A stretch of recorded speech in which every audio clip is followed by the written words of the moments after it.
दोस्तों नमस्कार। जब से मानव समाज शहरों नगरों में रहना शुरू किया, तब से समाज में शांति व्यवस्था कायम रखना, समानता के अवसर और जो कमज़ोर वर्ग है उनके संरक्षण के लिए हमेशा समाज चिंतित रहा है। और कोई भी धर्म हो, उसने अपने सामाजिक रीति रिवाज और नियम बनाए हैं ताकि समाज सुव्यवस्थित रूप से काम कर सके। जैसे जैसे ये व्यवस्था आगे बढ़ी और शहरों का विकास हुआ, वैसे वैसे प्रशासनिक इकाइयाँ विकसित हुईं।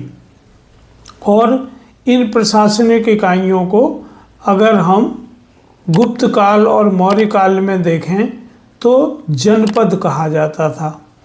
और जनपदों की स्थापना में जो जनता थी वही भागीदारी होती थी और निर्णय करती थी कि उनका शासन कैसे चले, क्या निर्णय हो, क्या जनता के हित में है, क्या जनता के हित में नहीं है।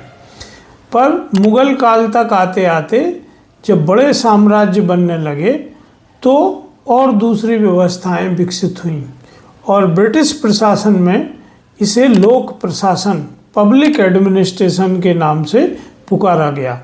पब्लिक एडमिनिस्ट्रेशन, जिसको हम आज की भाषा में ब्यूरोक्रेसी, नौकरशाही जैसे शब्द उपयोग करते हैं, इस व्यवस्था का जन्म हुआ।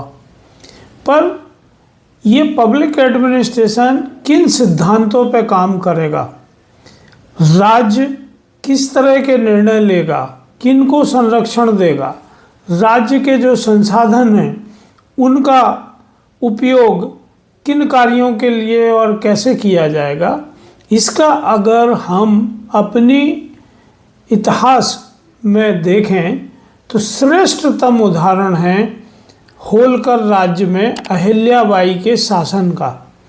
अहिल्या, जिन्हें लोक माता भी कहा जाता है, अपने नीतियों के कारण, अपने निर्णयों के कारण उन्होंने एक नई व्यवस्था क्रिएट की कि लोक प्रशासन या राज्य का संचालन कैसे होना चाहिए।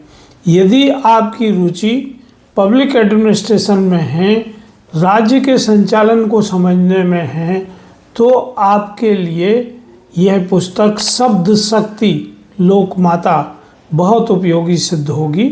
तो आइए आप अपने ज्ञान को बढ़ाएं कि प्रशासन तंत्र कैसे काम करता है। धन्यवाद, नमस्कार। दोस्तों